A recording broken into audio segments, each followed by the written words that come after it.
Alors, la Caisse d'épargne et la RSE, c'est effectivement une grande histoire.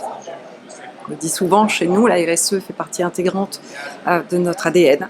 Ça fait 200 ans que les caisses d'épargne réalisent de la RSE. La Caisse d'épargne a accompagné, par exemple, l'émergence du logement social, l'émergence des bains-douches, c'est nous, les jardins ouvriers, c'est nous, le premier chéquier, les premiers moyens de paiement délivrés aux femmes, le premier livret d'épargne que les femmes ont pu ouvrir sans l'autorisation du mari ou du père ou du frère, c'est grâce aux caisses d'épargne. Et bien avant que la loi ne le permette. Donc oui, on a toujours accompagné et facilité ces transitions sociétales. Donc ça nous importe d'être partenaire de cet accélérateur RSE, parce que ça, nos clients nous l'ont souvent exprimé. Ils en sont conscients de ces enjeux, ils ont envie de s'engager. Mais comment le faire? En fait, l'idée, c'était vraiment de leur permettre cet accompagnement, les aider dans leur communication à structurer leur plan d'action.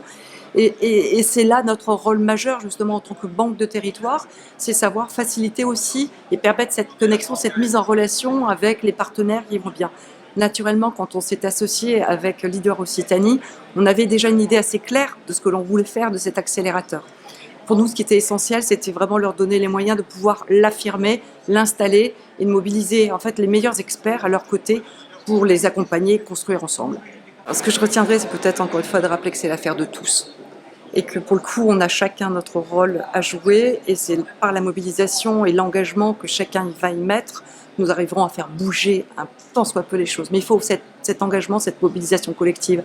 Je reviens aussi sur ce qu'il disait, c'est vrai que c'est important, on parlait de ce greenwashing, mais on ne parle pas assez de toutes ces entreprises qui engagent des actions vertueuses et qui ne le mettent pas nécessairement en visibilité.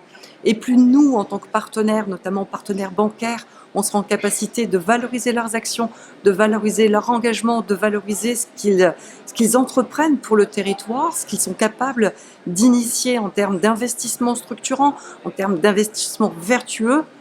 Voilà, je pense qu'on crantera tous.